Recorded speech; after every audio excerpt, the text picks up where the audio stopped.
को भी एक उपासक ने प्रश्न किया था कि महाराज जी, मन कैसे रुके?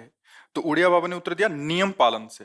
यदि हम नियम पर दृढ़ रहें तो मन हमारा क्या कर सकता है? नियम तो परमात्मा देखता है, हम लोग नियम पर दृढ़ नहीं रहते, इसी से हमारे देश की दुर्दशा है। संध्या वंदन तक का नियम जाता रहा है, भजन करने के लिए नियम की बड़ी आवश्यकता। हाँ, बड़े नियम की आवश्यकता है।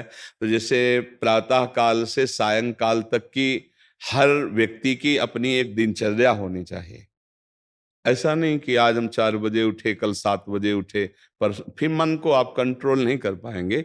मन के लिए एक दिनचर्या होनी चाहिए कि हमको 10 बजे सोना है, 4 बजे उठ जाना है, तो फिर 4 से सवा 4 नहीं होना चाहिए। 4 बजे उठ जाना, ऐसा नियम बना ले। और उठ करके हमको थोड़ी देर नाम जप करना है, थोड़ी देर हमें वाणी जी का गायन करना है, थोड़ी देर हमें ध्यान, एक अपनी दिनचर्या। फिर हम अपने संसार के कार्य के नियम, जो संसार के कार्य हैं, उनको भी करते हुए भगवान को समर्पित करें। जैसे जो पद में है, जो आपको राष्ट्र सेवा मिली है, जो आपको समाज सेवा के पद मिले हैं, या आपको जो घर की सेवा के कार्य मिले हैं, उनमें बहुत धर्म पूर्वक आचरण होना चाहिए।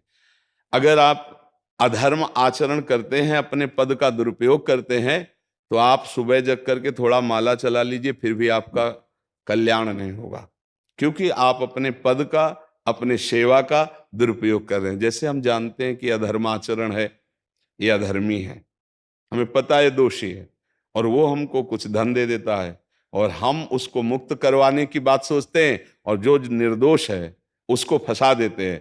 अब तुम चाहे जितना माला चलाने की कोशिश करो या दान पुण्य करो, वो तुम्हारा अधर्म आचरण, वो अधर्म का धन तुम्हें सतमार्ग में नहीं जाने देगा। नियम लेना चाहिए कि जिस पद में है, जिस धर्म में है, जिस कर्तव्य में है, चाहे कुछ भी हो जाए, हम अपने कर्तव्य से विमुख नहीं होंगे। जितना जप महान है, उतने कर्तव्य महान है। दोनों बातें समझना है। जब माला फेरा और इसके बाद बेईमानी, अधर्माचरण, इनका कोई नियम नहीं है कि हमें कैसे चलना है, तो वो माला काम नहीं कर पाएगा, क्योंकि उसका तभी सत्य भाव माना जाएगा माला जपला जब धर्माचरण है। धर्माचरण नियम से। बोले वो बड़े कट्टर नियम वाले हैं, उनको घूस नहीं, आप उनको भयभीत करके नहीं काम करवा सकते, प्रलोभन में काम नहीं करा सकते। ये हमारी गृहस्थी है ना, तो गृहस्थी के पालन के लिए धन चाहिए, और धन के लिए हम धर्म को आगे रखें, धन को नहीं। धर्म को, हमारा कर्तव्य क्या, प्रायः जैसे पूज्य बाबा ने कहा, आज हमारे देश में बहुत दुर्दशा हो रही है। दुर्दशा हो रही, क्यों? क्योंकि सब अपनी जगह से गलत हो रहे हैं। अगर अपनी जगह हम ठीक रहे तो हमारी दुर्दशा नहीं होगी। हमारा भजन कम होगा, लेकिन हम धर्म से चल रहे हैं तो हम विजयी होंगे। हम भगवान को प्रसन्न कर सकते हैं, क्योंकि हमें जो कार्य मिला है वो भगवान का ही कार्य, सृष्टि भगवान का कार्य। जैसे नए बच्चे कुछ वकालत पढ़ रहे थे, तो यहाँ आके प्रश्न किया था कि हम जानते हैं कि वो दोषी नहीं है, हम जानते हैं कि वो दोषी है, पर दोषी हमें पैसा दे रहा है, तो हम वकालत पढ़ी इसीलिए, हम उसको जिताएंगे, तो क्या कोई पाप है? तो उनका खुला पाप है। बोले नहीं, हमारी कोई ऐसा कंपनी दो, ऐसा कुछ बोले कि हमारी कंपनी को ये सिखाया जाता है, तो हमको तो ये करना ही होगा, अगर नहीं करेंगे तो हमारी वकालत का मतलब क्या रहा? तो नहीं, वकालत का मतलब अधर्मी को मुक्त करवाना नहीं है। वकालत का मतलब अधर्मी के सबूत एकत्रित करके उसको दंड दिलवाना है, और धर्मात्मा को मुक्त करवाना है। अब इसके लिए आपके पास अर्थव्यवस्था अगर कमजोर भी है, तो धर्म व्यवस्था आपकी पूरी है। धर्म व्यवस्था ठीक है तो परिवार स्वस्थ रहेगा, सुखी रहेगा, भगवान आप पर प्रसन्न रहेंगे। अच्छा, फिर हमने तर्क रखा कि जैसे आपकी बहन के साथ कोई गलत व्यवहार करे, वो आपको पता है, और वो आपको 10 लाख रुपया घूस दे, तो क्या आप उसका पक्ष लेंगे? नहीं। तो फिर दूसरी बहन के साथ किया है।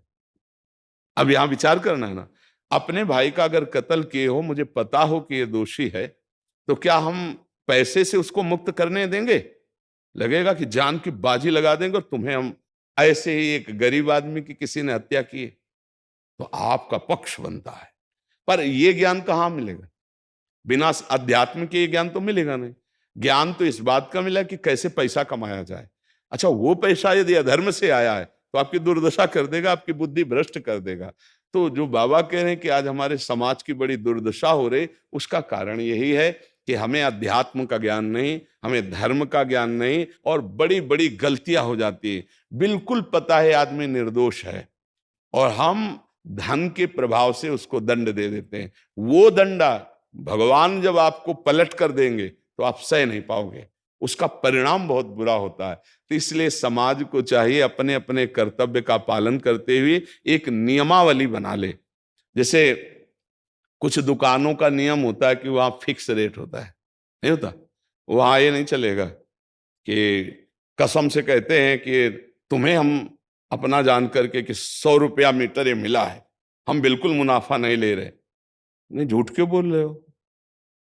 दुकान खोले हो मुनाफा के लिए, झूठ क्यों बोल रहे हो? नहीं लेंगे मुनाफा, हम जितने का लाए हैं उससे मुनाफा लेंगे, पर 120 रुपया मीटर देंगे, कपड़ा बढ़िया है, नाप फिट है, इससे नीचे नहीं उतरेंगे, हमें सफाई देने की जरूरत नहीं है कि हम कसम खाते हैं या ऐसा।